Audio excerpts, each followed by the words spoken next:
Ladies and gentlemen, welcome to the exclusive red carpet event and album release party for Nirvana in REM.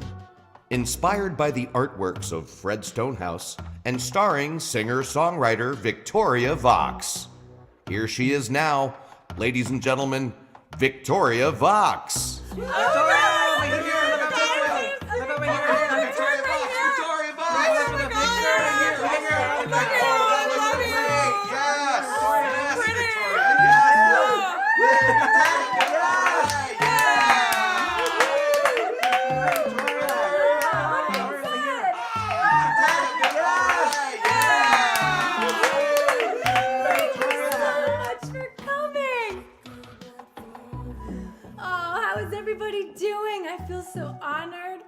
Thank you for coming to my online CD release party. Mom, thank you for the anniversary flowers. And we have a special show today. Welcome to the music room. All right, and we have a special guest. We have a very special guest today for the show. And as you may know, I've just released an album called Nirvana in REM, and it's all songs inspired and paired with the art of Fred Stonehouse. So we have Fred Stonehouse with us today, which is just the coolest thing ever. So we're gonna bring him up in a second, and I'm just gonna start. I'm gonna play the entire album for you, live. And so the first song of the record is called Clean. And we'll show the art and talk about it, and feel free to ask questions. And I think my neighbor's having band practice.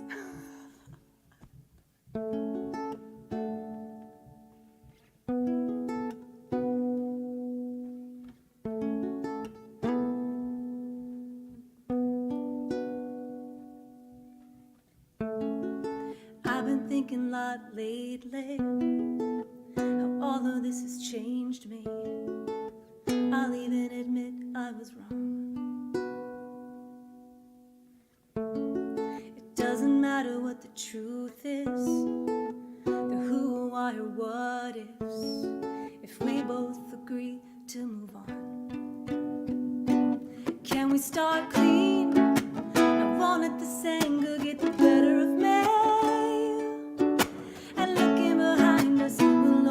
Blind us every time. Can we start clean? Stop looking for answers for everything. No mentioning triggers or pointing of fingers and give up the fight. Can we start clean? Yeah, clean. Can we start clean? Yeah, clean.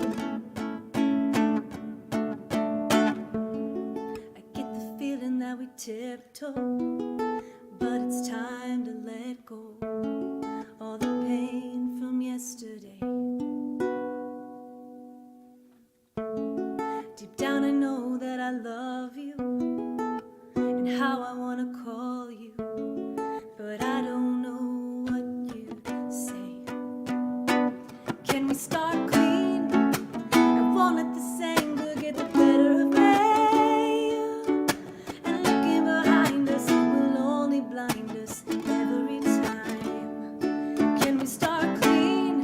Stop looking for answers for everything. No mentioning triggers or pointing of fingers and give up the fight.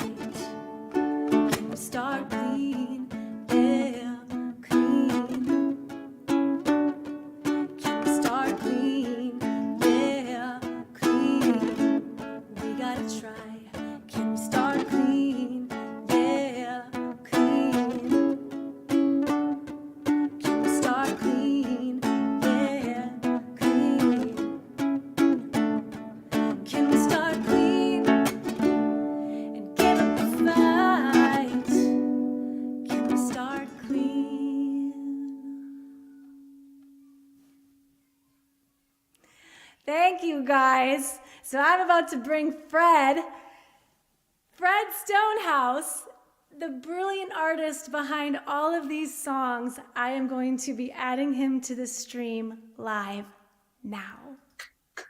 Hey, Fred. Beautiful.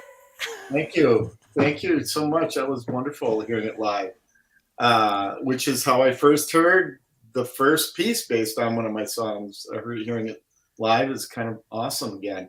That was great. Cool. Thanks, Fred. I wanted to say something real quick. I mean, I don't want to waste a lot of time here, but we got all the time. All right. Well, it's so interesting to me how people, my work is very narrative, but the narrative is so ambiguous that it's really interesting to see how somebody who also works in narrative. Oh, here comes my friend. Yeah, hi, Moki. Before she wouldn't come on my lap. Now she wants to be part of the show. You want to come up here? Come on. Of course she wants to come up here. Somebody else who works in narrative interprets the imagery, right?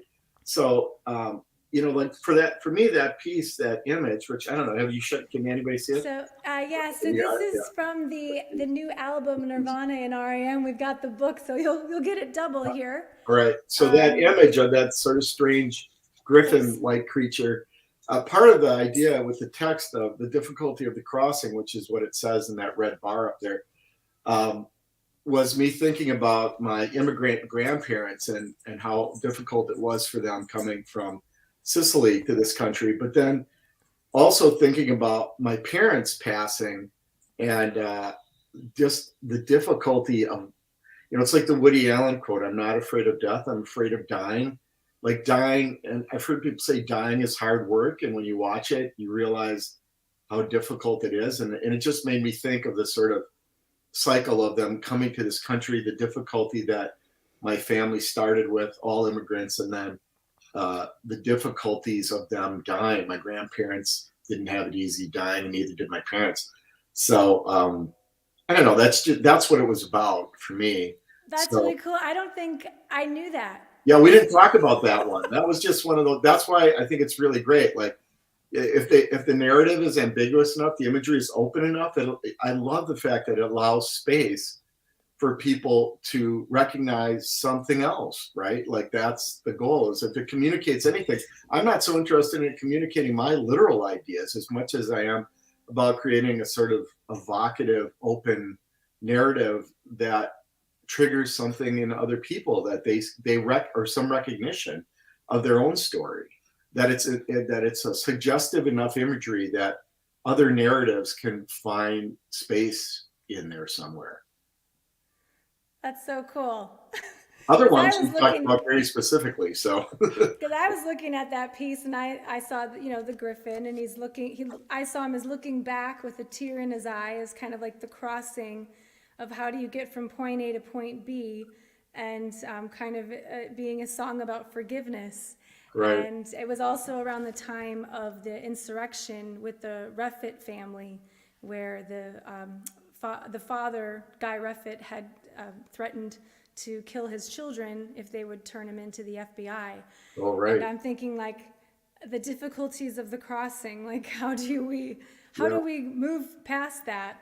And thinking of my own relationships with my father. And so, it's really beautiful and just really inspiring and cool that this painting to you is, inspired by something completely different, and that the viewer. But I think similar sentiments, like recognizing the difficulty of passages, whether it's a literal passage from America, from Europe to America, from life to death, or just a passage to redemption and forgiveness in a relationship. I mean, that all of that is like my intention to leave a narrative open, is so that those kind of interpretations can be found there. So it's great that you came with yours. I mean, I would have preferred that every one of these songs was like that. Unfortunately, you asked me the experience times. Yeah. So this next song I'm going to play, so if you're following along with the book, which you can get at victoriavox.com, it comes with a digital download, and you'll get that immediately, so you can even pull it up on your screen and follow along with the digital PDF. So this second song on the album is an untitled piece by Fred Stonehouse. And this was this piece that kind of kicked off this entire project together. And this was at the Holiday Music Motel in Sturgeon Bay, Wisconsin, for the Love on Holiday Songwriting Festival. So that was when we first met. It was after the show, Fred. Right. Yeah. I was so excited about how it worked out. And I mean, I knew what the plan was. I mean, I knew how it worked, but somehow the conceptual knowledge of it was totally blown away by the reality of it when I saw, you guys on stage and, performing it and, hearing it.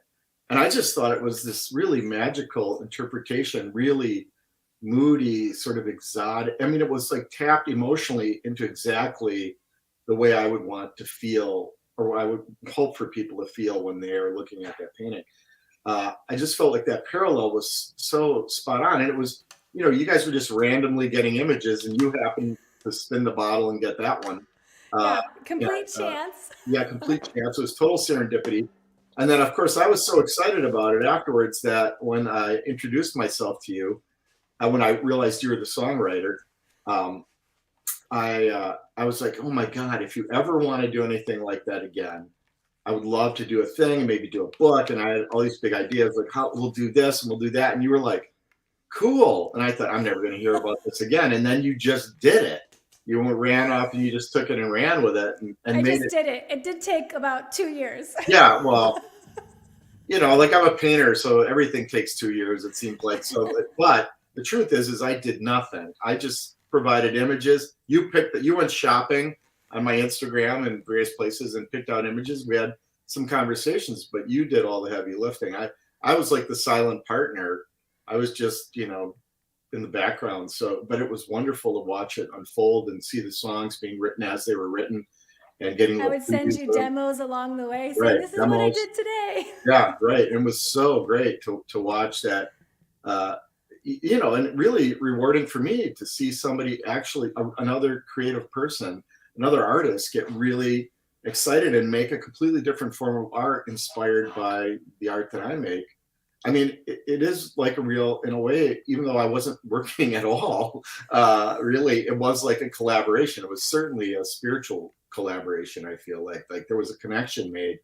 And it was really great. I mean, it was really, really fun for me. I was so happy that you had the ambition to do it. And I think it's really special. I think it turned out really well. Of course, I'm partial, I guess, but we both are. But yeah. It's fabulous. It's so good. Yeah. So I would like to do just a quick shout out to Melanie Jane at the Holiday Music Motel, who does all the curating for the visual artists with the songwriters, and also Pat McDonald, who has been hosting these songwriting events at the Holiday Music Motel for 12 years or so. And so, so this song, so at the festival, if you aren't familiar with it, we spin the bottle for songwriting partners, and then we spin the bottle during Love on Holiday for an artwork that will inspire the song.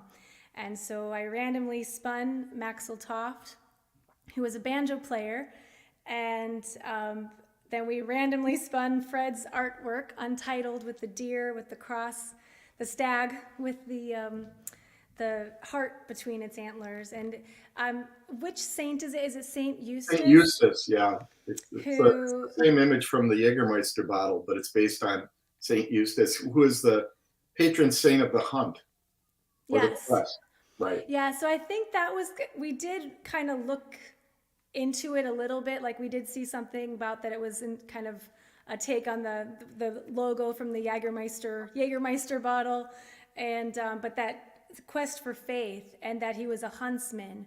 And so it was this kind of I don't know, I had this like kind of medieval vibe of just somebody like walking out in the forest and but looking for love, and kind of maybe being swayed by a beautiful woman in the woods, but it ends up kind of being the death of him.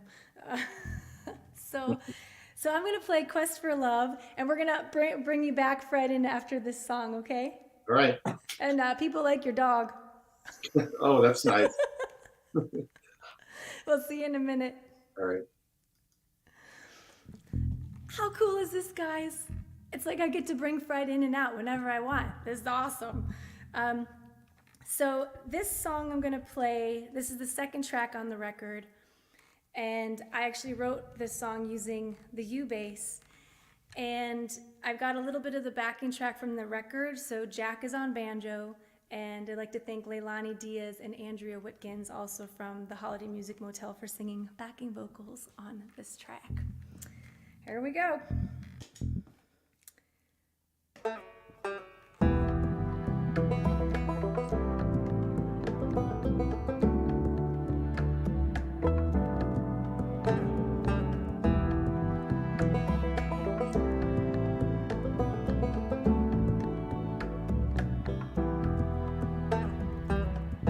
Love knows where you'll find it. You've seen it in your dreams. There's something you can't touch, taste or feel or see.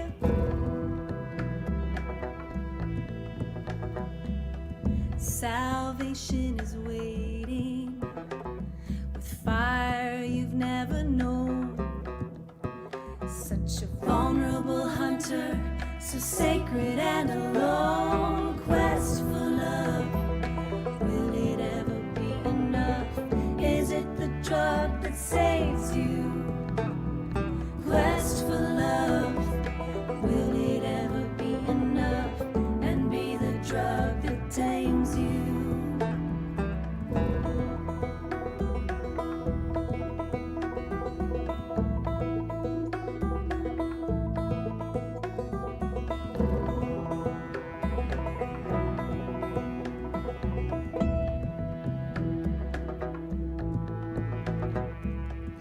Careful who you aim for. Impressions can deceive. Don't fall for beauty, that'll bring you to your knees. Quest for love, will it ever be enough? Is it the drug that saves you? Quest for love, will it ever be enough? And be the drug that tames you. Quest for love, will it ever be enough? Is it the drug that saves you?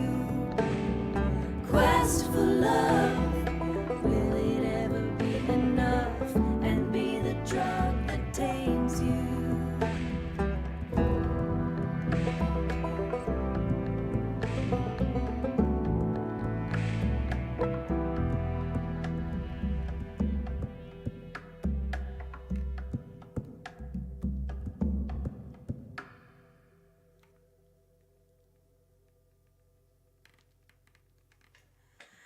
All right. Woo! Nice. Thank you. I remember afterwards, I forget who it was, one of your friends up there said, that song is so sexy. And I thought, I agree, but I just love the mystery of it and the kind of smokiness. It's really great. I mean, that's the song that hooked me on the whole idea. I still feel it's still one of my favorites. It's a magical song. Thank you. I have to apologize. I didn't see the chat. I had the private chat click, but it's nice to see them now. Wow, a lot of people commenting. Yeah, well, thank you. Thanks everybody for being here. Sandy, thank you for being here, and Jill, Freedom Song, and Danny and Perry at Starlight Ukulele Academy, and just Moses and Bob and Elliot, Tony, Tino. Thanks for being a new patron on Patreon. I miss Baltimore, so thank you all for showing up.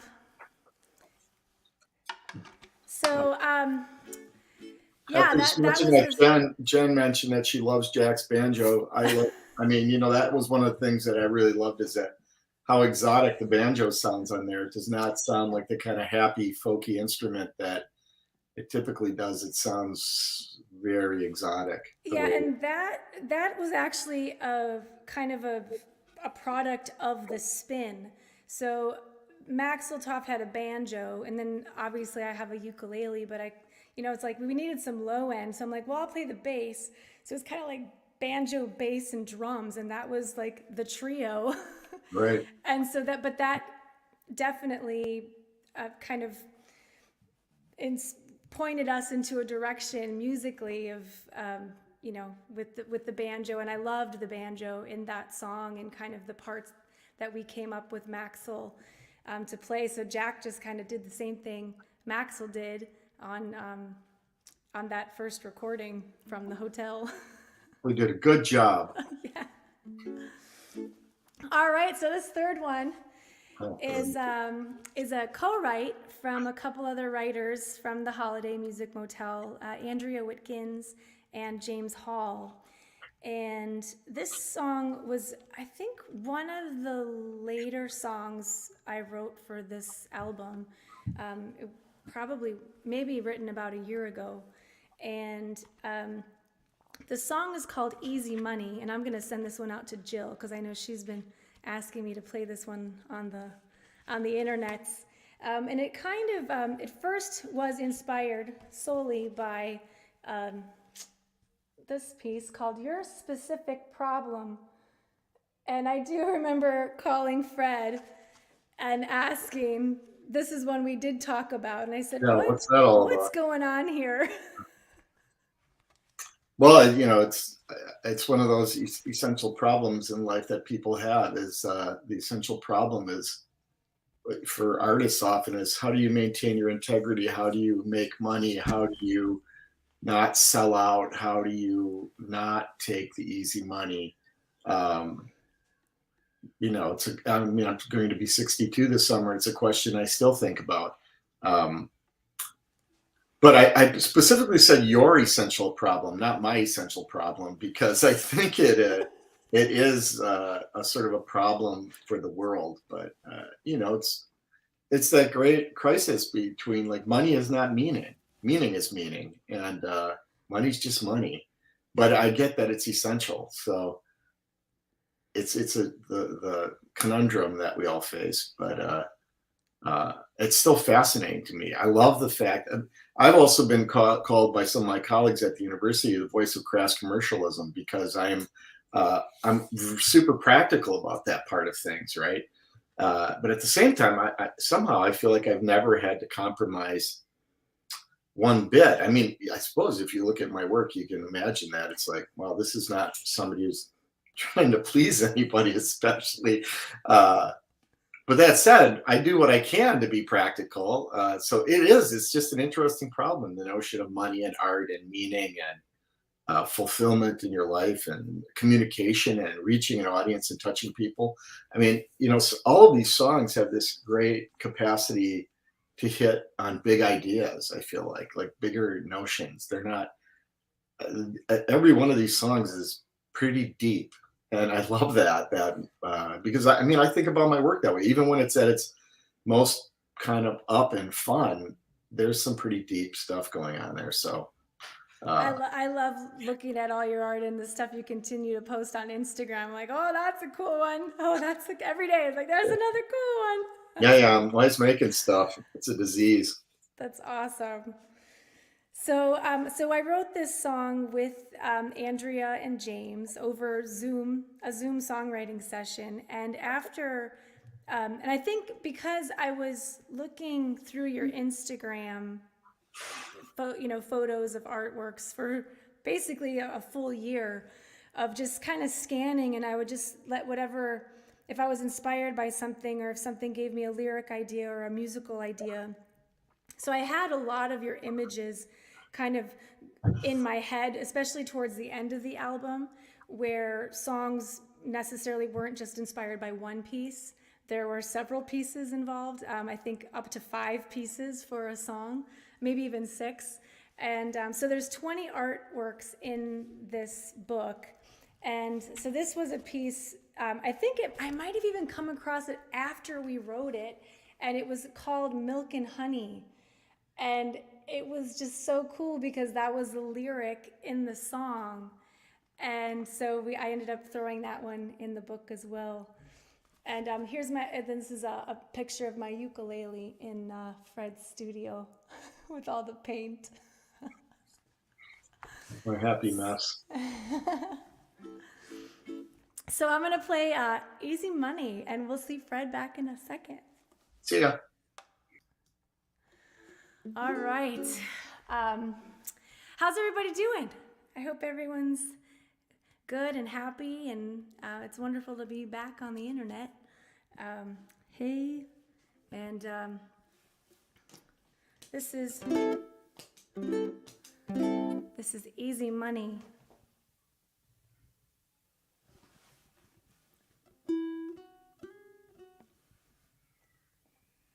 Easy money, easy money, easy money, easy money, easy money.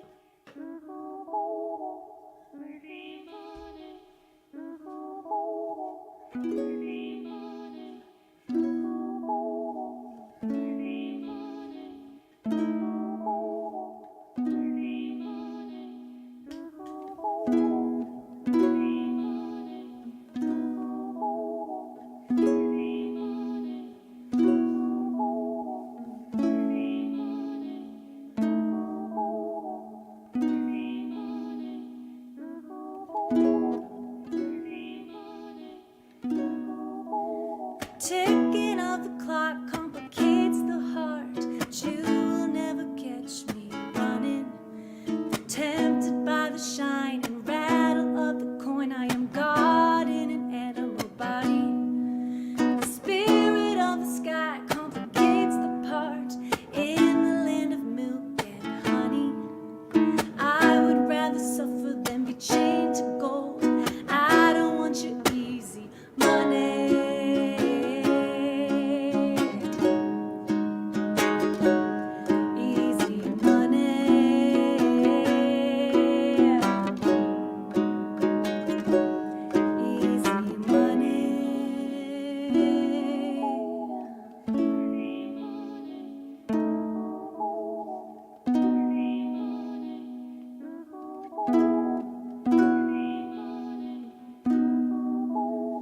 Everybody's talking, if I take the bait, I can hear the voices humming.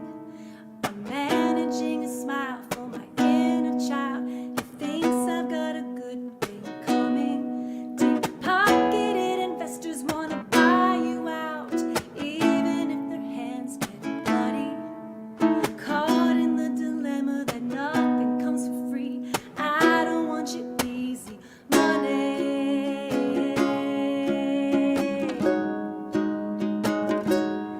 Easy money.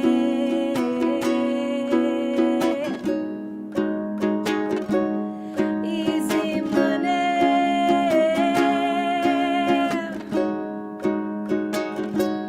Easy money.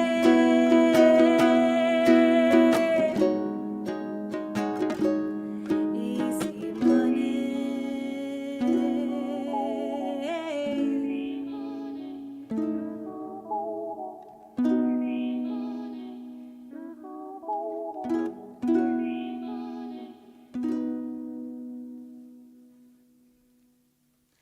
Easy money. Very nice. How's that ukulele working out, by the way? I would that one. It's great. This is the Fred Stonehouse edition ukulele. And it also segues nicely into this next song. Yeah, show them the back. Have they seen the back? So this That's piece image. is called Echo of Luck. Right, which I don't know if they can see it, but it's a rabbit who has human hands. It's supposed to be a little bit of a funny kind of take on luck and fate and superstition. Just a real quick thing. I think about luck a lot, and how luck and how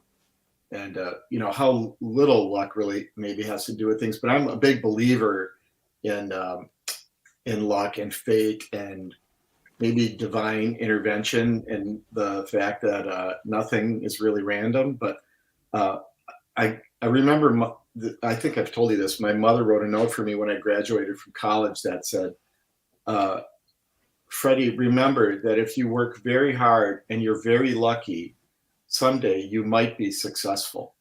And it's pretty harsh, but really true, I thought. But I've always thought about like the part that luck plays in things, and the reversal of like like the rabbit's foot being a good luck thing, and here's a rabbit with human hands, um, as being some kind of talismanic representation of how I feel about luck generally. That there's something absurd about it. It's like I say about ghosts. Like I don't believe in ghosts, but they scare me. It's the same way about luck. I don't necessarily, I sort of believe you make your own luck, but I'm not turning my face away from anything that falls in my lap either. So that's sort of the spirit of it, I think. Very cool. Yeah, so when I was contacted just shortly after Fred and I met by Dino Muradian, who is a pyrographer in Hawaii, and he asked if he could burn a ukulele for me. And my mother had suggested, well, why don't you have him do one of Fred's pieces on your ukulele with this project? And I asked Fred, could we put your art on a ukulele? And thankfully you said that would be okay. Oh, yeah, awesome. I mean, it's fabulous. It's people tattoo your work on their bodies. Exactly. So. I'm also one of those people like, oh, can I tattoo your work? I'm like, yeah, absolutely. It's not like you're reselling it. Once you got it on you, it's yours, So I'm totally cool with that. And I think he did an amazing job. I think I told him that I almost like it better than the original. It's so good. And Dino said it was the weirdest uke or pyrograph he's ever done. Yeah, I imagine. And it was just a piece that I was particularly drawn to, and I think just kind of there's a playfulness to the rabbit of almost like he knows something you don't know. And so also, if you have one of the books or have kind of been following some of the posts online, I have had all 20 artworks of Fred's animated, so that there is movement. So it'll click through, you can scan the QR code and it'll click through to a YouTube videos where you can see all of these artworks come to life. Very subtle movements, a little quirky and magical and weird, but fit perfectly for the project. And so this one I had the animator, the hand of the rabbit kind of goes back and forth, like almost like he's like taunting somebody, but then he winks every now and then. Yeah, I love. Who's this friend of yours, Freedom Song? That's Jill. Yeah, she's one of my patrons. Yeah, she said she has a comment in the chat. It seems to me that believing there's some element of luck or grace helps keep us humble. I couldn't agree with that more. I mean, I can't tell you how many times I tell people, never underestimate that, because I know so many talented people who just never seem to be able to get a break, right? And then, and so I really think that recognizing that, how lucky, like to me, the idea of luck and gratitude are so closely tied. Like I'm so grateful that I've been so lucky. So, yeah, I think that it's true. It does keep you like I don't think I've spent more than a few minutes being cocky. Every once in a while in my studio, I'm like, damn, I'm good.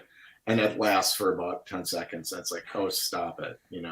You've mostly just been lucky. So even in the studio, when good things happen, half the time it's like, wow, how did that happen? I have no idea. That was just sheer luck hanging around. Go for something. Yeah, right. Exactly. So I think of it as always beginner's luck. Yeah, I had plenty of that. So I thought with this song, knowing that, just kind of, we did talk about this one too before I wrote it. And there wasn't any pressure or anything because the image was burned into my ukulele already and I had not yet written the song. So it needed to be a good one. And, but I thought so much of this album did have, religious undertones, and religion in general is also very superstitious. And so just all the kind of superstitious things we do to be lucky, especially if we aren't given something like the rabbit's foot. And so I mentioned in this song a maneki neko. So there's my lucky charm. And so this one I've got a little track to with Jack. And so this is called Echo of Luck. Don't forget to send me away. Oh, bye, Fred. Bye. You'll be back. Okay. All right, here's Echo of Luck. And you guys can hear everything good? I'm assuming everything's good. No one's said anything yet, so here we go.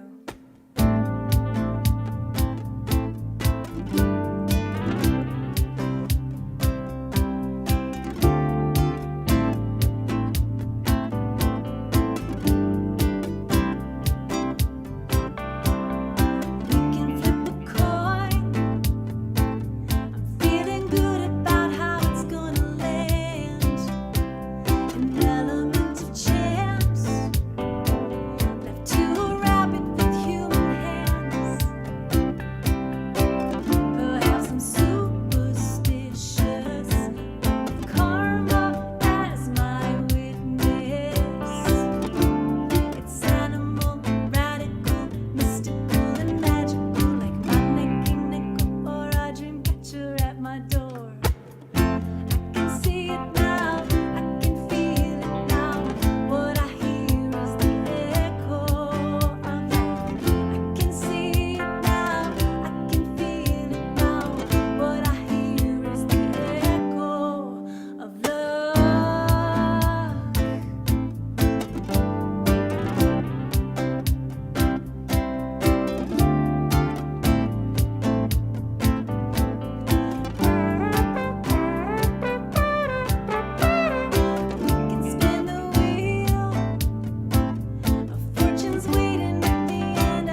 All I love right. that.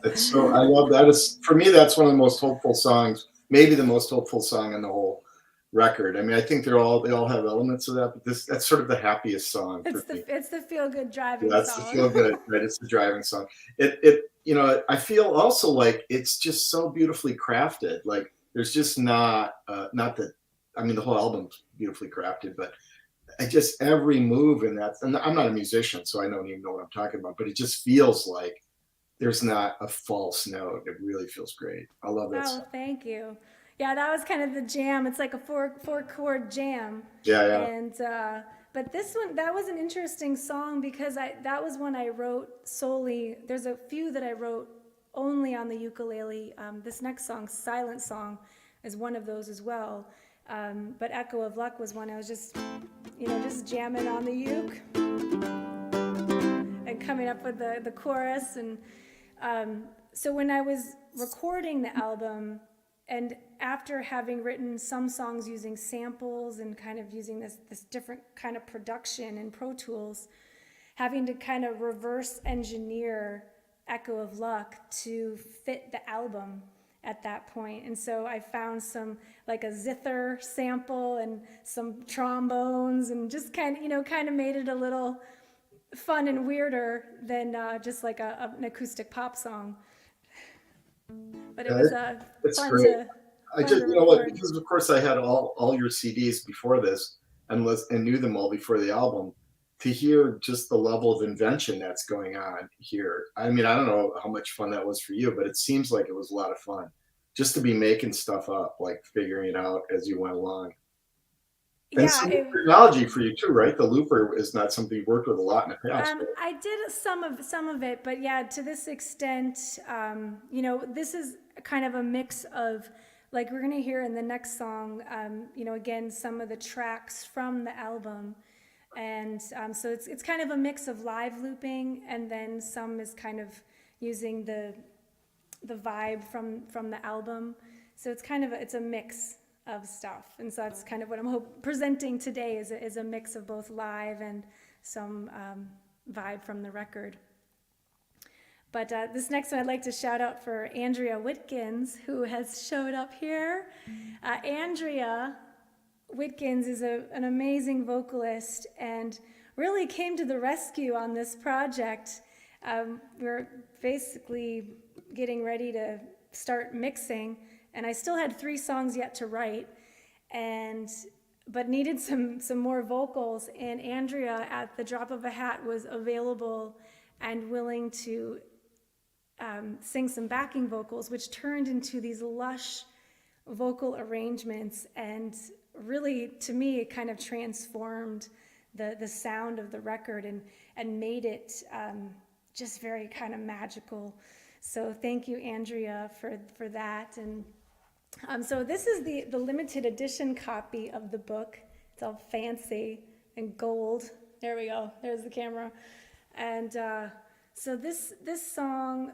All the credit to Victoria too on the design. I mean, she ran everything past me, but she was like, "What do you think of this?" I'm like, What do you "It's think of my great. deer It looks antlers? great." Yeah, that's her. That's all her.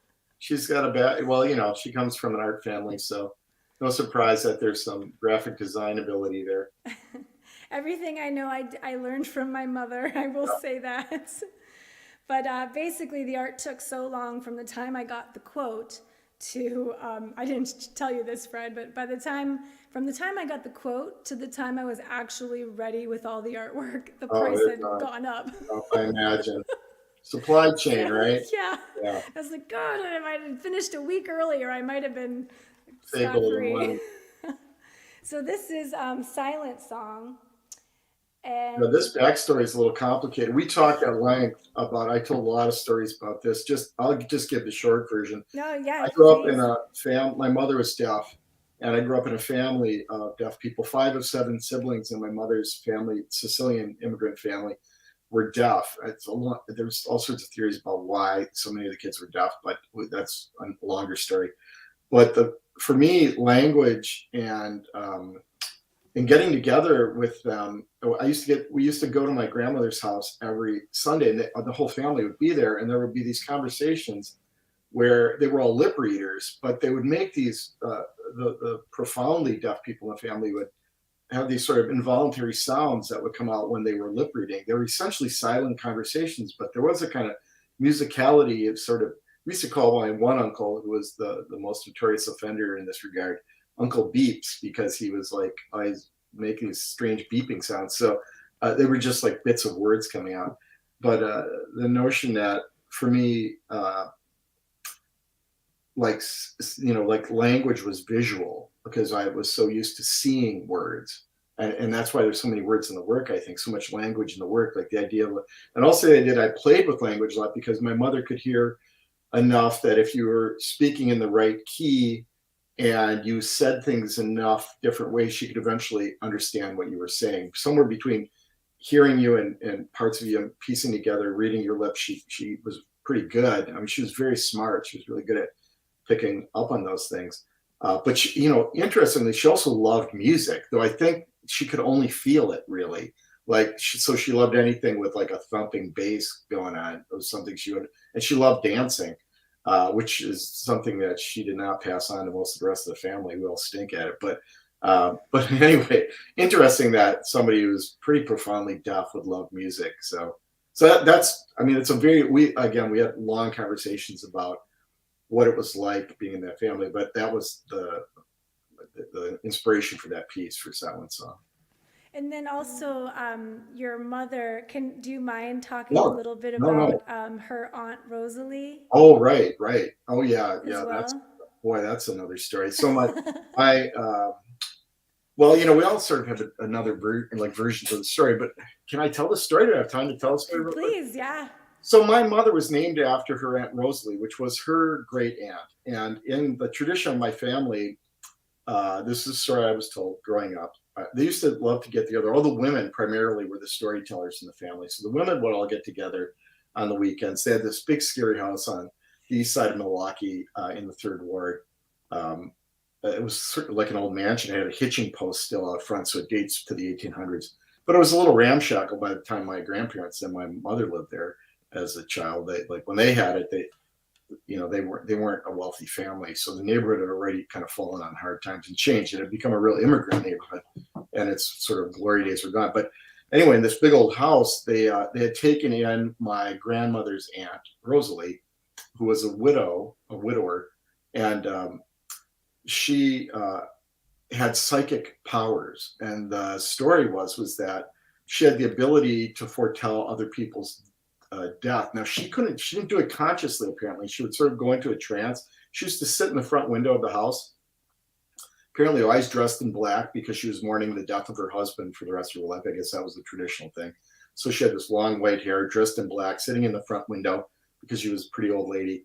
And she would just sort of go into a trance, and she'd call everybody over and say, look, it's one of the old-fashioned hearses going by. And the family knew that was the indicator that somebody, a close friend of the family or a family member, had died. So they'd all freak out and start calling around. And every time, sure as shit, somebody was dead. So that's the story. Now, Aunt Rosalie was named my mother when my mother was born, because every girl that was born, the former Rosalie was watching constantly for the next one that was supposed to have the gift of the second sight. And when my mother was born, she said, this girl should be named Rosalie. So so apparently they could recognize it in the infant. It was like the Dalai Lama, how they can spot the next one. They could sense that this was the one. So my mother was named after her. So my mother was in kindergarten, I guess, half day. My grandmother would go for a couple of hours after all the kids were off to school to work as a seamstress, and Aunt Rosalie would be left alone at home. Grandpa was gone and kids were all at school. And my mother at the time was the youngest, or at least the youngest that was in school. I think there was probably younger siblings that were with a sitter somewhere. But anyway, my mother was coming home from school, and it was just a few blocks from home. And this is an old Italian neighborhood in Milwaukee. She would walk home, and on her own, a little 5-year-old kid walking home in that neighborhood at that time was not unusual. So she was walking home, and she just realized she didn't know where she was. She was lost. Oh, I'm getting ahead of myself here. My grandmother came home from her seamstress job, and she walks into the living room in the house, and there was a casket in the living room on a stand, And inside of it is Aunt Rosalie in her wedding dress, and she's dead. So somehow Aunt Rosalie was able to foresee her own death. Nobody knows the story. She didn't tell anybody anything. She just somehow knew. This would have been, I guess, in the early 1930s, called the funeral home in the neighborhood and requested the casket. And in those days, they just, I guess, did what you told them. And they brought the casket, and she got her wedding dress on, crawled inside, and died. And so when my grandmother got home, she sees this in the living room. And of course, they're trying to be a modern American family. And they're like, what the hell is this? That we're not going to do a wake in the house. So she calls the funeral home and says, you got to come and take her out. The kids are coming home in a little bit. So the funeral home comes back, gets the casket, and they take it back to the funeral. Now, back to my mother getting lost on her way home from school. She just is on a street with a store that was a kind of a commercial neighborhood. There were lots of little shops and stuff in the neighborhood. And she just turns into the first storefront to ask for directions. All the businesses were owned by Italians back then. And it's the funeral home. That's the store. That's the place she turned into. And there's Aunt Rosalie in the funeral home, in the casket, and my grandmother there with the funeral director. And apparently my mother passed out, like she was so overcome. But the notion that somehow Aunt Rosalie had summoned her off her path home to sort of say a final goodbye. So that's the story they would tell us when I was a kid. And they wouldn't say, you want to hear a spooky story. They just say this, like, these are the facts, right? And I didn't sleep for like 5 years after I heard that story. So I spent most of my childhood terrified. Now I love ghost stories, but yeah. Yeah, I can see how as a kid that would be kind of freaky. Oh yeah, they were always one up in each other. They were constantly swapping ghost stories. And again, they didn't say, "Oh, I've got a better ghost story." They'd say, "No, that's like the time," and then they tell you this other time, and then they'd argue about the details because the details matter because it was real. So it was all very believable to me. And I will say, Wisconsin is a really great place for ghost stories. I think it's full of them. Somehow the lakes, the fields. Yeah, it's a farms. Spooky place. It's a spooky place. Lots of ghost stories and of course serial killers. It's like there's something in the water here. I don't know what's going on, but magic realism and surrealism are also sort of in the water. I think there's a long tradition of that here. But all right, I've blabbed enough. Let's hear some music. All right, so this is Silent Song. And Fred mentioned kind of how Rose was told she had the gift, and so in the song, I'll share a little recording tidbit with you guys on the recording at the end. You'll hear it. You'll hear it here on this recording with Andrea and Leilani singing, or Andrea's singing on this one. But it's she's speaking backwards and saying, "I don't want the gift. I don't want the gift." Right, which my mother did. In fact, that answers somebody asked the question: "Is there another Rosalie now?" My mother totally rejected it. She's like, "Why on earth would I want that gift? That's not a gift. That's a curse." So she rejected it. Yeah. So yeah, this song is this is about your mother, from your mother's perspective. My interpretation of your mother's perspective. All right, here we go. Andrea, you ready?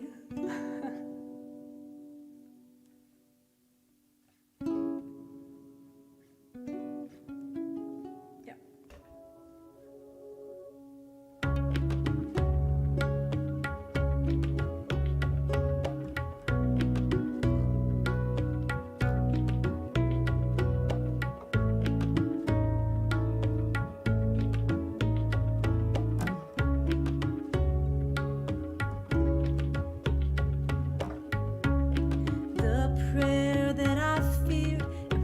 Scared to say, kept the demons away, denying the ghosts. I abandoned my post, chosen one.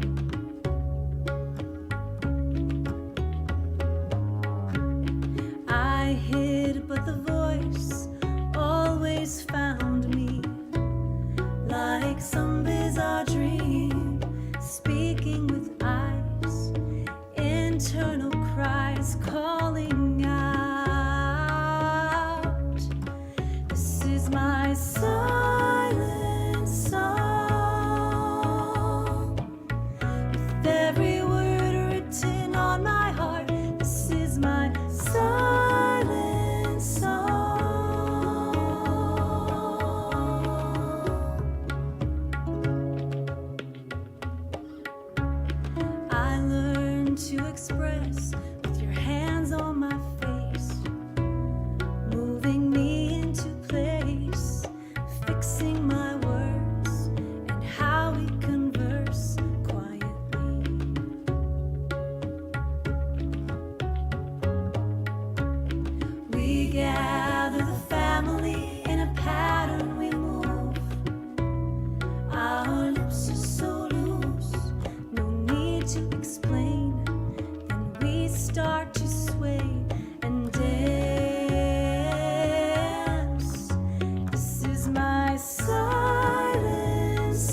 silent song. With every scar written on my heart, this is my silent song.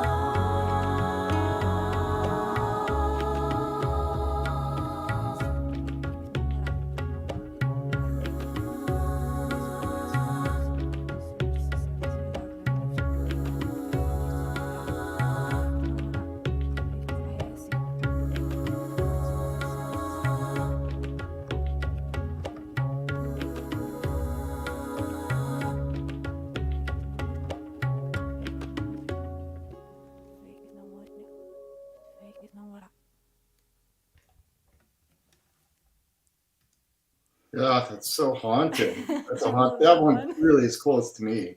I mean, the lyrics in that one, I remember all the stories I shared, and it's really that one's super autobiographical. I mean, or biographical for me. The details of the lyrics in that song, it's like I find that one's really moving for me. But I think it's just Thank a you. haunting, magic song. But Yeah, these when I came up with this just chord progression with this just note and then the A, just kind of very like kind of hypnotic yeah, it's in a way, and it's totally appropriate for the whole psychic vibe thing. That's the thing I didn't mention. It's mentioned in the lyrics that she did like not there was a prayer she was supposed to say in order to maintain the gift or to nurture the gift, and she never did because she didn't want it. But it didn't matter. The psychic thing followed her anyway. She had it her whole life. I mean, in all sorts of weird, random ways. Almost to the day she died, she was having psychic things happen. They would sometimes happen in real pointed ways when somebody that she cared about was hurt. I had this horrible car accident where a semi hit me, and she knew. She called me and said, "What happened?" I mean, before I had any chance to say anything. So yeah, she definitely had that kind of psychic connection with people, despite trying to reject it. It was always coming after her. I love that notion of that being the sort of silent song calling. I wish she could have heard that song, but she wouldn't have heard much of it anyway. But still, she would have felt it. yeah. Yeah. So also I included this artwork of yours in the book, The Lure of Faith. Right.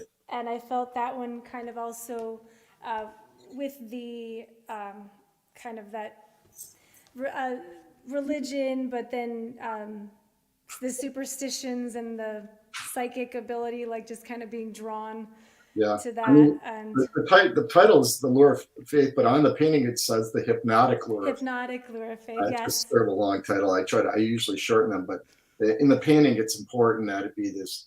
You can even see the character sort of looking up behind him into the sky at some sort of unseen force, and it's like he can't escape it. That sort of lure of that kind of belief.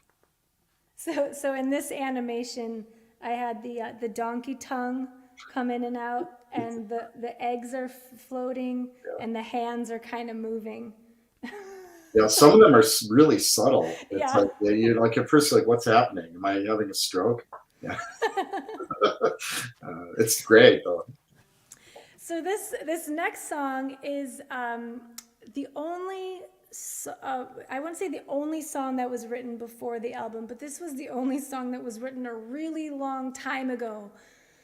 We're talking 10 years ago, I wrote this song, and it's called The Eye of the Animal.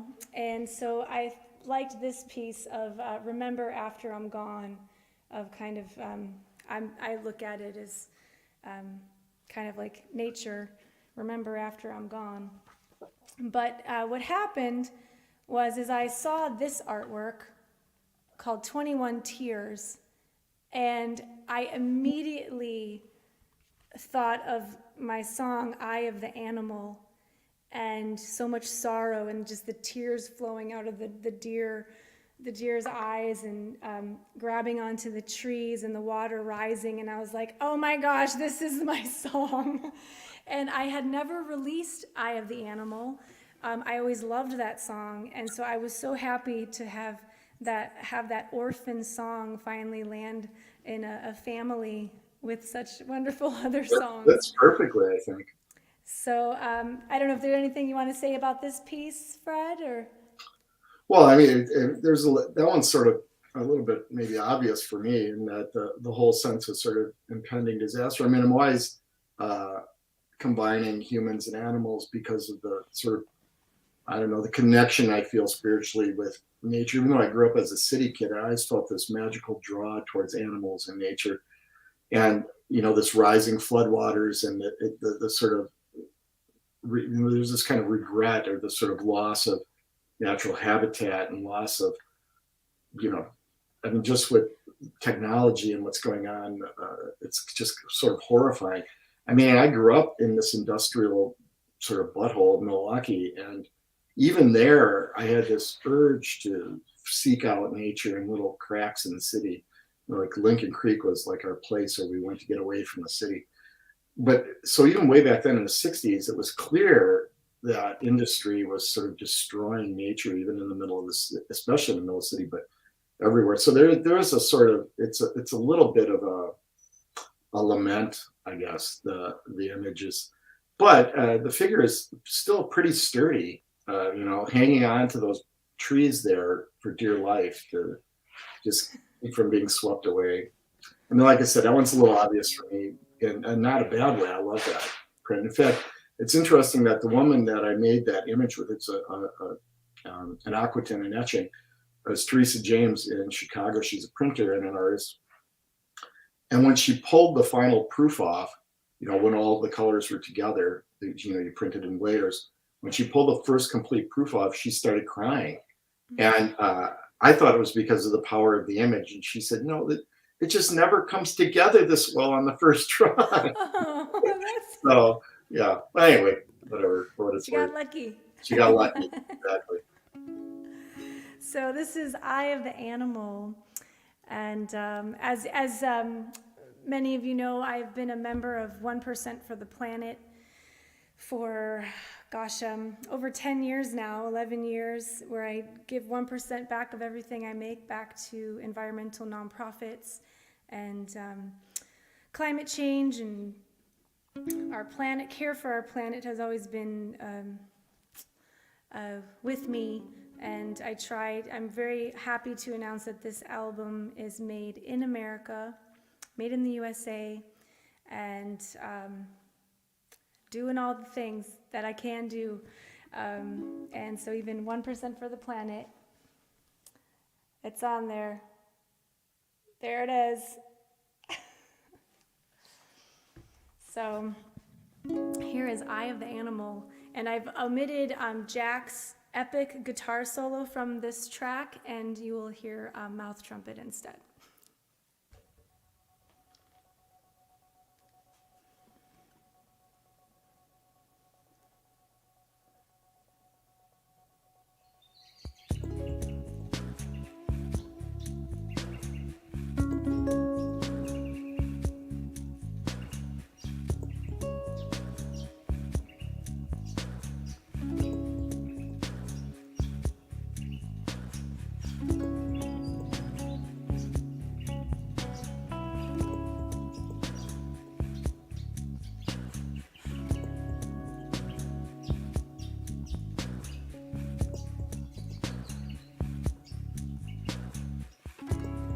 Deep in the jungle where the lion sleeps, someone with the gun waits quietly. It's man versus wild. The smell of trouble and an unfair fight where it's just for fun at market price. It's hardly survival. In the eye of the animal, so much sorrow. In the eye of the animal, a lost tomorrow. In the eye of the animal, so much sorrow. In the eye of the animal,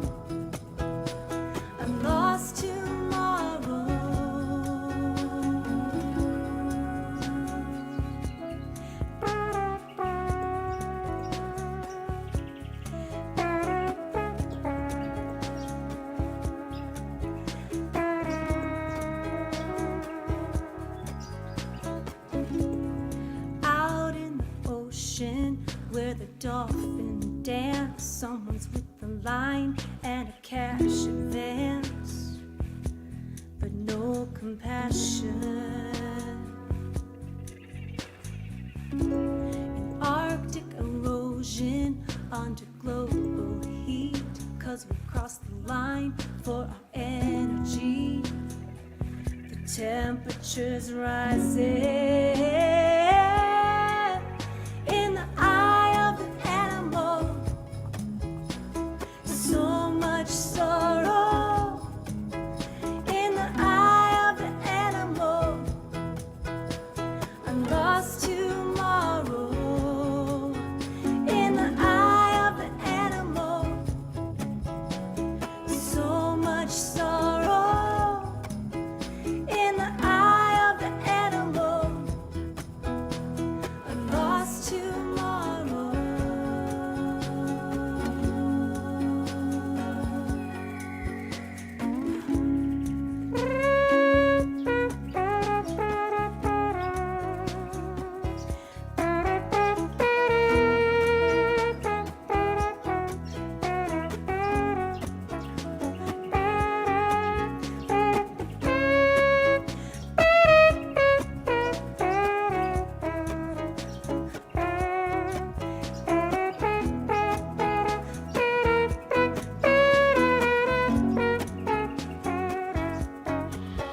In the eye of the animal, so much sorrow. In the eye of the animal, I'm lost tomorrow. In the eye of the animal, so much sorrow. In the eye of the animal, I'm lost tomorrow.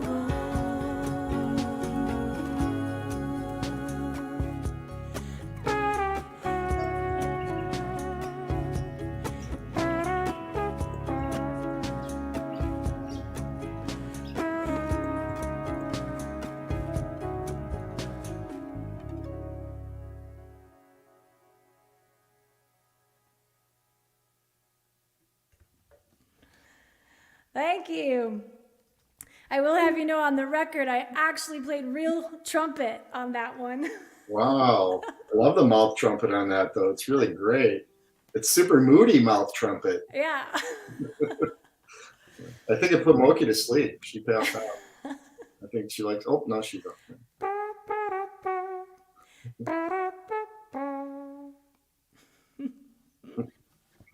Awesome. Well, we just have a handful, 4 more songs for you. This next one is called Color of Lying. And There's a few pieces on this one. this one just has the one. Oh, it does. Checkerboard Flooring's got 5. Yeah. That's a complicated one. So this one, Color of Lying, this is the artwork. And so it's really cool. I felt like I had a kind of an inspirational springboard with some of your artworks because you incorporate titles and words in the art piece. So this one was, kind of obvious, The Color of Lying. And, the obvious place I went was, okay, there's white lies and there's black lies. And then I downloaded a book called Lying by Cicely Bach. And basically her argument of that lying is a good thing and that we do it to protect the people we love. So it's kind of it's a positive song about lying. Yeah, well, I'm a big fan of lying for creative purposes. So, I'm a lover of fiction and narrative storytelling and making things up. And one of my favorite lines, of course, and one of the things that I always associate with the way I use demons in the work is, though I don't think of them as being like spiritual demons, they're just like our human tendencies. And one of them is the storyteller. The art of the storyteller is so close to the art of lying. You like making stuff up, or at least embellishing. I always say any story worth telling or recounting is worth embellishing. But there's a line from The Exorcist that I love, where Father Merrick says one of the great powers of the demon is that he convinces lies with the truth. And so there's so much, like, there's a little element of truth in your story. People are willing to believe just about anything. So I think that's one of the key operative sort of fulcrums of my work. There's just enough to grab onto there in terms of imagery for people to be, well, that's like a guy, I guess, and it's an animal. And, but what? Then what happens? So yeah, then it just goes off in a total lies. But, So this is The Color of Lying, and this is going to be my live looped interpretation of this song. And here it goes. And thank you all for being here, for sticking around. It's so wonderful to see so many familiar names and profile faces, and especially names of people who have ordered the book, and which is now just full on for order. I have to edit my website. It's no longer pre-order. It's you order it and it'll ship, and you'll get the music immediately and the book. So here we go, Color of Lying. And this song, so when I wrote this one, I was creating a vibe with some samples, and then decided to affect my ukulele in a way. And so I took a ribbon, and I'll be sticking it through my ukulele to give it a muted vibe.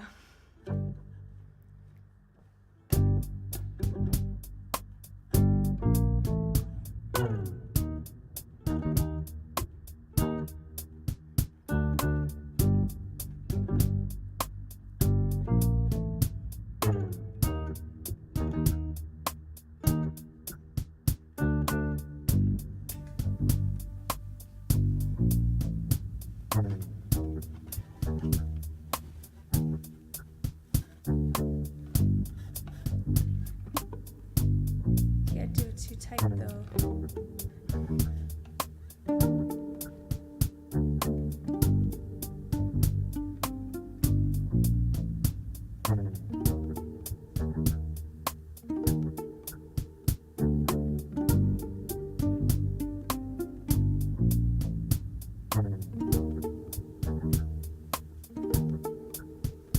Tell me where we draw the line. We turn a cheek to say it's justified. Do we choose staying in the dark, or face the troubles of a secret heart? I'm an honest liar, and so are you. To protect each other, we avoid the truth.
Love that song too. That's so Thank great. you.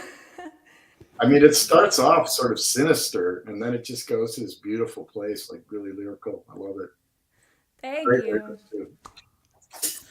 So moving on, this next one is five. There's five artworks for Checkerboard Flooring. This is another one that I co-wrote with James Hall and Andrea Witkins, and there was a series scrolling through Fred's Instagram and seeing a lot of pictures with this checkerboard flooring. And so I think I did call and ask kind of like what's, I think I asked particularly maybe about Cheap Shot. Yeah, And the checkerboard flooring, especially the red and black one, but always in my work, it's emblematic of my connection to my sort of earliest family memories. When I was a kid, in fact, then again as an adult, I owned the house that my grandmother owned, and I bought it when she died on the north side of Milwaukee, one of my father's mother.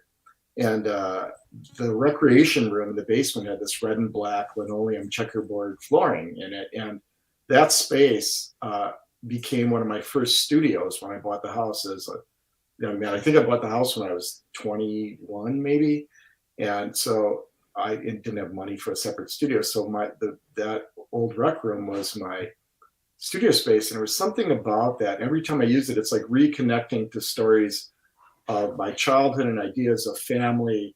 It is sort of like the bedrock of my family is this checkerboard linoleum flooring. That's the base. That's my oldest memories are from that space. We had all our family parties down there, and my birthday parties. All the kids had birthday parties down there, and it was this sort of magical space that then became my studio later. So there's some kind of circular loop thing there for me that I just keep going back to that as a touchstone and sort of the bedrock of, I think, the roots of my sort of creative self, like they were born there. yeah, this, I think this is your song, Fred. Yeah, This is the checkerboard flooring. This is me. This is your song. Yeah. And actually, there's one piece that isn't in the book, but also gave us a lyrical cue. It was, I think it just said Horicon Marsh. All right. And there was it was like the ghost of Horicon Marsh, and this kind of muddy creature, kind of lifting its head out of the swamp. And so yeah, this was a fun one to write. I don't play ukulele on this song on the recording, so it was fun coming up with something to play, and you'll hear my mouth trumpet instead of the mouth trumpet sample. So here goes nothing. This is a world debut here, everybody. I think, Fred, after talking to you, my Wisconsin accent starts coming out. Oh, I'm infecting you. I know I've got it bad. Well, I've talked about that. I think the fact that my mother was deaf and I had to over enunciate everything, it amplifies the Wisconsin accent. It's like as if we didn't have the sing-songy kind of voice enough and the drawn out vowels. When you're trying to communicate with a deaf person who's lip reading, you do it even worse. Fred, can you stall him for a second? Sure. Yeah, so there's also one of the pieces in the book there that really talks about, in fact, I'll show you this one. This one, The Price of Past Mistakes. This one here, which it doesn't have a checkerboard flooring in it, but it does have to do with that notion of, sort of memory and regret and, all the decisions you didn't make that maybe you should have. I'm sort of haunted with regret, though, at the same time, I feel super happy with the way my life turned out. So I don't know, I think all the things I regret, it's probably better that none of them happened because, not doing, because God knows where I'd be if I had not made the moves I did. But anyway, I think about that a lot. And I also have this dream of having had, there's a piece I did once called Dream of a Better Past. I had a fantasy, I had this ongoing fantasy that who would I be if I had had a nicer upbringing somehow. I love my family, they were great, but it was a little brutal. And I think about the sort of childhood trauma that I suffered, and I think, I remember every day, like every day I had to, when I went out on my bicycle, I was in fear that I was going to be beat up or have my bicycle stolen. And so it was that kind of neighborhood. And I remember meeting kids who grew up in nice neighborhoods and thinking, God, what must it be like to have that? You know, what would I be like if I had that past? But who knows? I'd probably be a really boring turd. So it's fine. Anyway, that's what that piece sort of deals with that, I think. What's the flask? Thank you. Is that this you mean? Do you have a flask, Fred? No, I don't. I think they're asking you. I just have a coffee. This is a big flask, man. That's a bottle. All right, so this one also features the lovely vocals of Andrea Witkins, and I just started out with some samples on this one and then manipulated them to change them to move to the chords that I was hearing, and here we go. This is Fred's tune.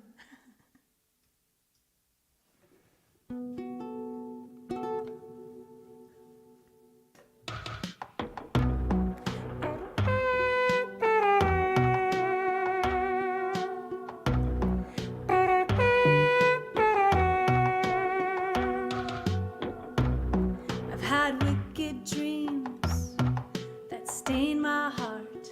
I'm floating above the reeds of Horicon Marsh, haunted by creatures and three-headed snakes. They've been feeding me lies and calling it fate. So I'm stuck between the truth and the family story, Catholic verse and mystical warning. I'm still making up moves on the checkerboard flooring.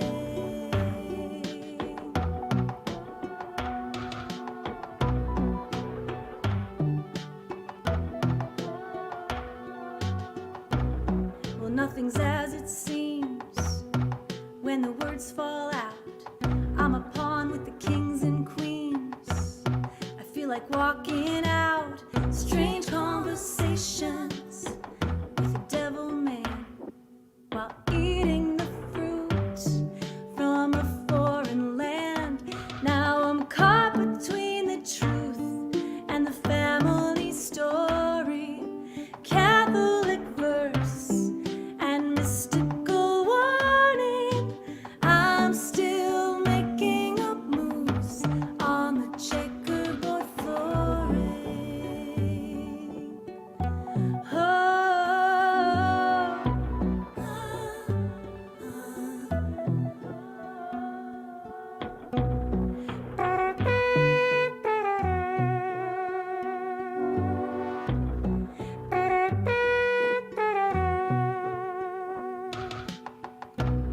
Well, I'm a bat-winged doll in a great costume, pitching fits 'cause I want it all.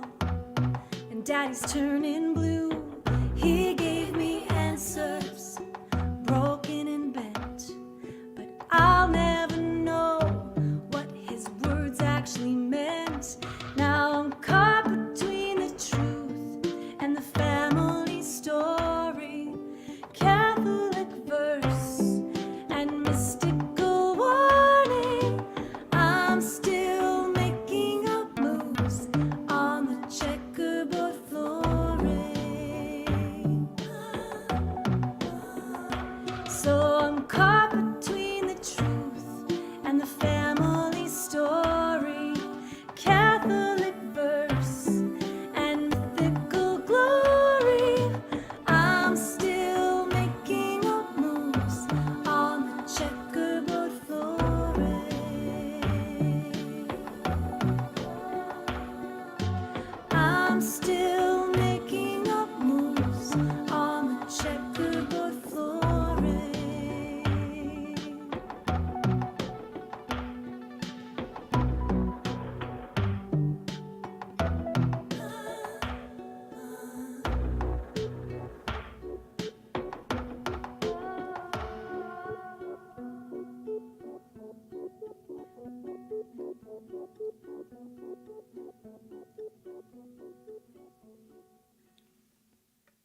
Yeah, that is my theme song at this point. Sure.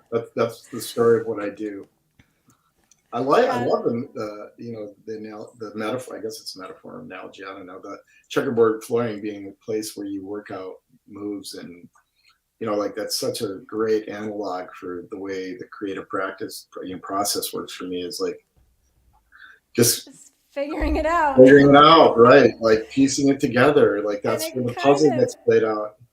and with that one, it was mostly, I would say that checkerboard flooring song mostly came from And that, this yeah, visual inspiration with the Batwing doll in a gray costume, pitch and fits because I want it all. And yeah, it says all on the little right. bat's head, and the blue guy, it says some. Like, you're not Right. going to get it all. You're not getting it all, right? And Daddy's turning blue. Right. Yeah. He gave me answers broken and bent. And your long title that this piece is called Some, but the long title says it was difficult to determine what his words actually meant. And so we used that, kind of paraphrasing that lyric in the song.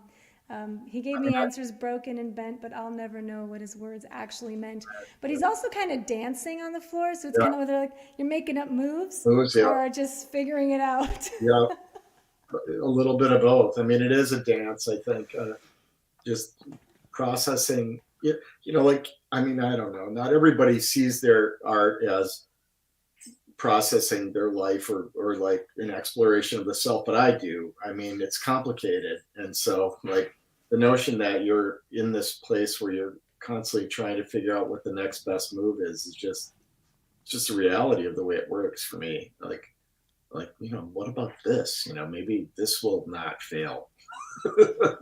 But I love that he's in this sort of negotiation with this, and also those pieces are so much of them are about family. Like that little bat is like me negotiating with a child, just like the cheap shot. Same thing. It's like me explain. That's very much about me as a father, like explaining the notion of what a cheap shot is to a kid. My kids were all jocks, and like the idea that there's certain things you just can't do, you don't do. And I think the same is true in art practice. It's like, there's like, just don't take any cheap shots. There's a level where we have to have a kind of, sort of real integrity, I think, where you have to be, like as awful as some of us can be as art, as people that are artists and selfish and maybe narcissistic, there's a level that in our own sort of realm of art and art people, there's like an ethical code, and you just, if you don't follow that, you're doomed. So there's a lot of that sort of sharing that kind of wisdom with my family, and also like reminding myself to behave that way. So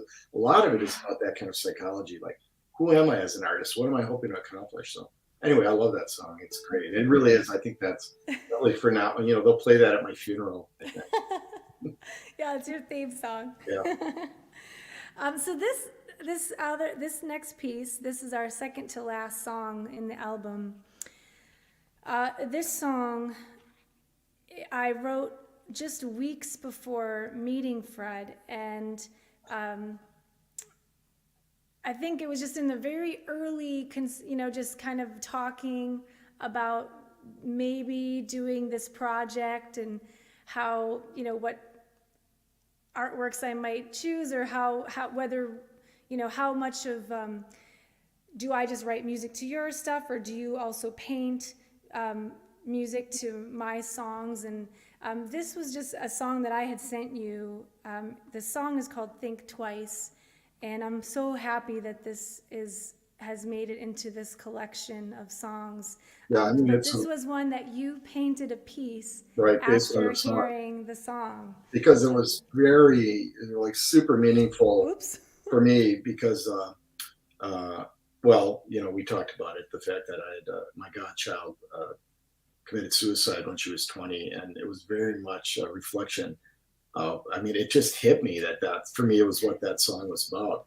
And so I did that piece in response to the song, because it triggered that sort of emotional place for me that I live with. But anyway, it's a great song. I mean, again, when you said, I think this might fit, I'm like, oh my God, yes, absolutely. Well, I'm so glad it did, and it's a song, It's a serious song, but I'm just so happy that it's on this album, and I'm glad that you connected with it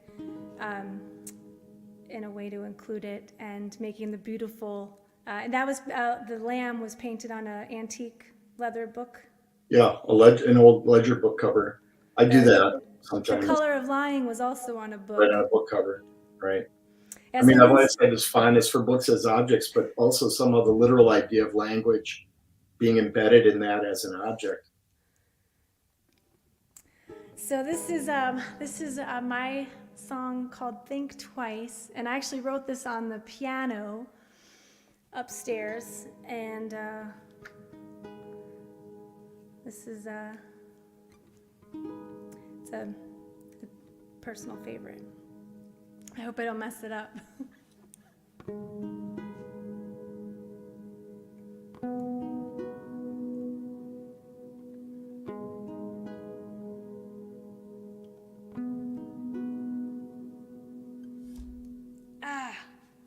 I'm having camera issues. The Scotch tape isn't quite holding. 1 second. Here we go. Nothing but the best here. High tech. Here we go. Let's get some comic relief. Like it.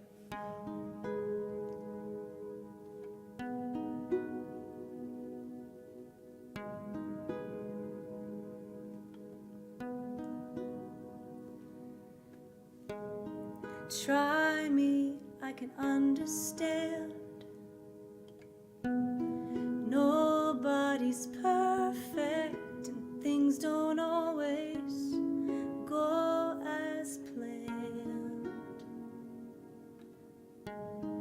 Wishing you could disappear when all that you need is to take a breath, deep and clear. Think twice for the friends who won't forget you.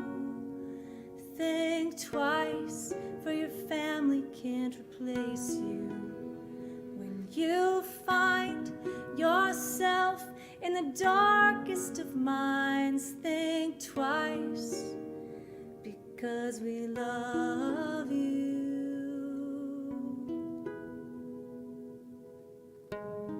Digging in the dirt below, uncovering feelings and thoughts you buried long ago. Peering through the tears you've cried, wondering if you could ever be satisfied. Think twice for the friends who won't forget you. Think twice for your family can't replace you. When you find yourself in the darkest of minds, think twice, because we love you. Sometimes it's hard to get out of bed and ignore the voices in your head. But remember, you're not alone. It's just that everyone is traveling a different road. Think twice for the friends who won't forget you. Think twice for your family can't replace you. When you find yourself in the darkest of minds, think twice, because we love you. Think twice for the friends who won't forget you. Think twice, for your family can't replace you.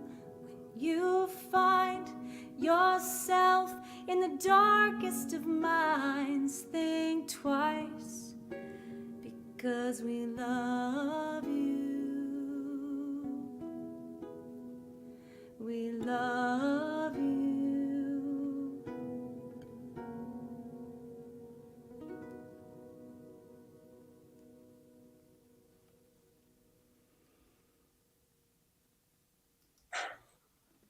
That song always makes me cry. Thank you. And I apologize for my camera. It's such a pure, sort of simple but deep song. I mean, it's when you live your life as an artist, you cross paths with a lot of people who suffer with various mental illness issues and struggle with real darkness in our life. Like really complicated stuff. So I mean, it really just hits me in my gut. Besides the fact that mental illness runs in my family very deep and over many, many decades. So yeah, I can definitely relate. Thank you, Fred.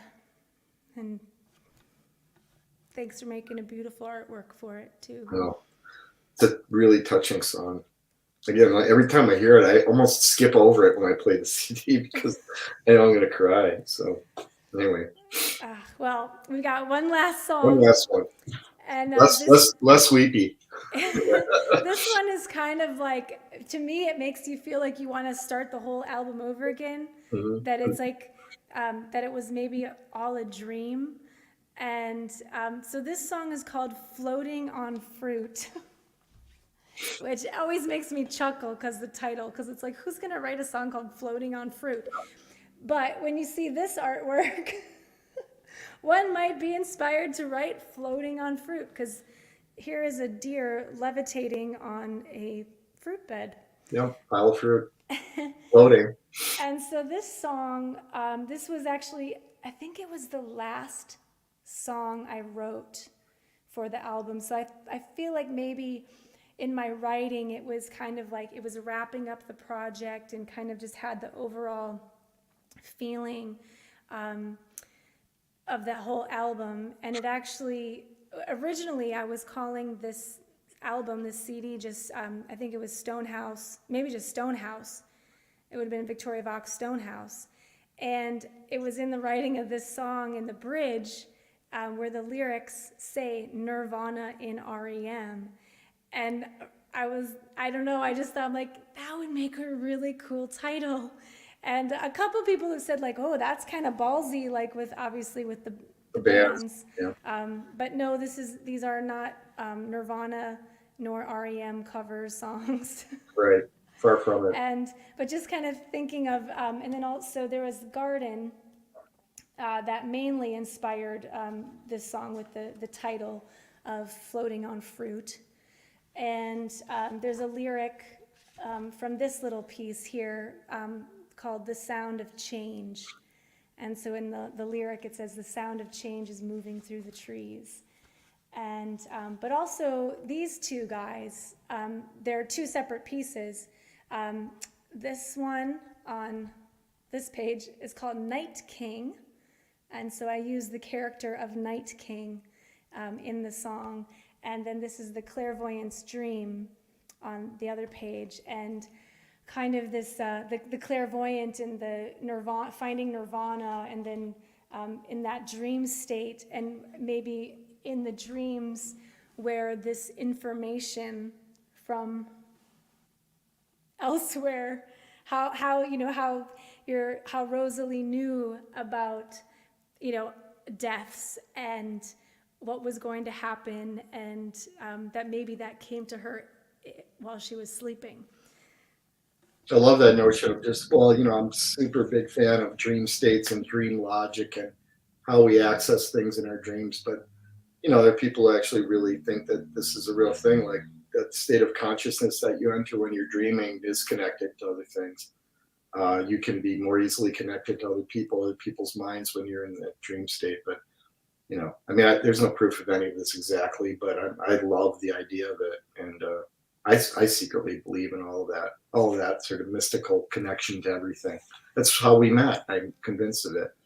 Wouldn't have happened that way otherwise.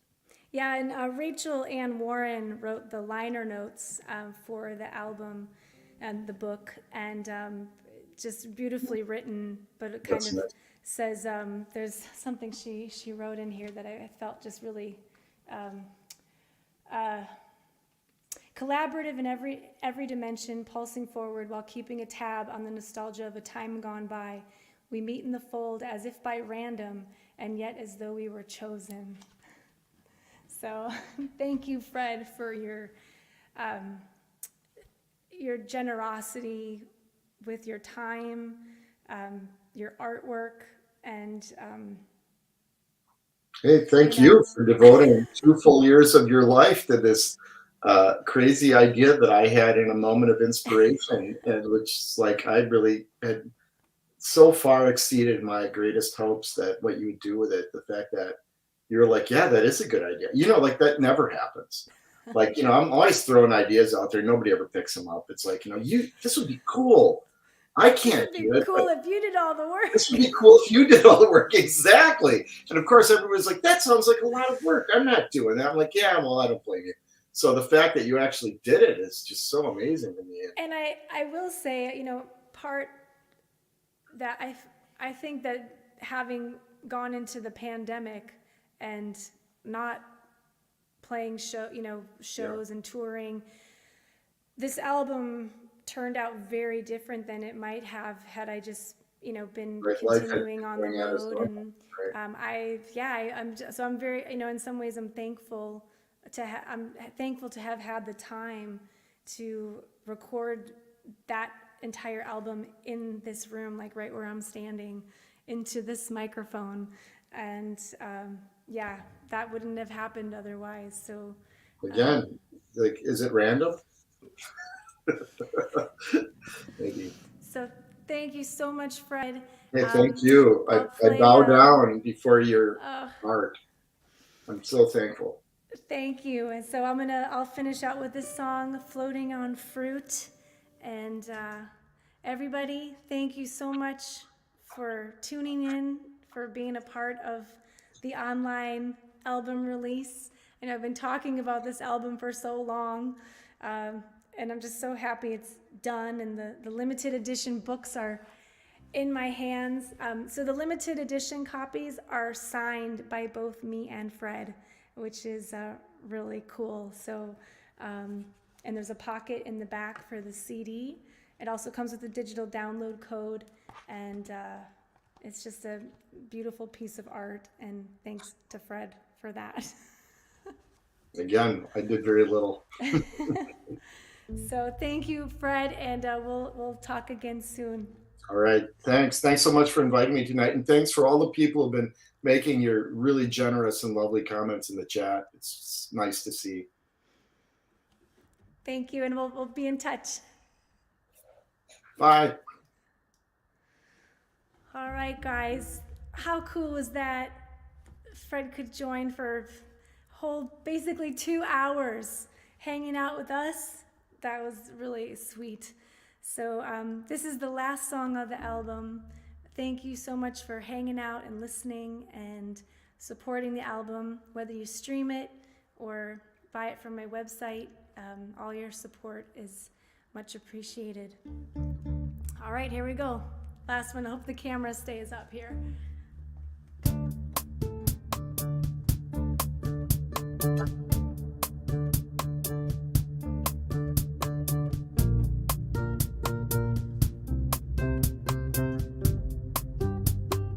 I have way too much reverb on my ukulele. We'll try that again. Here we go.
Stranger things are better left unknown.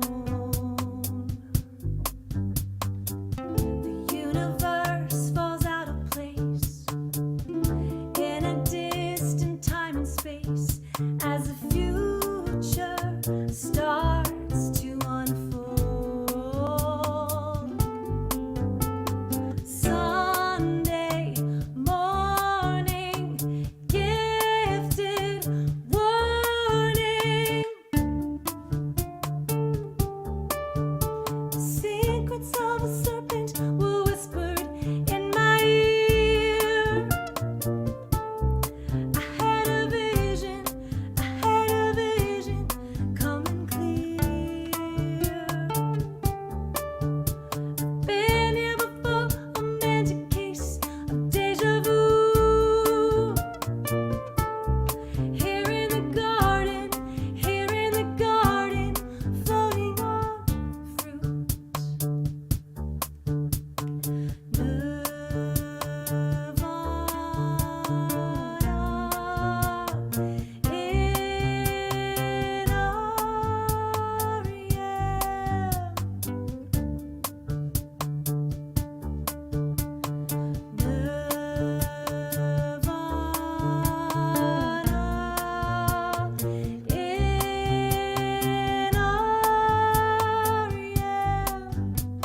Sunday morning, gifted warning. Secrets of a serpent were whispered in my ear. I had a vision, coming clear. Been here before, a magic case of deja vu. Here in the garden, floating on fruit. Thank you guys so much for hanging out with me and Fred tonight, and I look forward to seeing some of your comments. I've been a little distracted, but thank you. And if you can, pick up a book, an art book. It's art and music, and it's just really an incredible project, and I'm so happy that it's done and to have been a part of it, and for Fred to be so generous. So we will see you guys again soon. Thank you so much for tuning in, and over and out.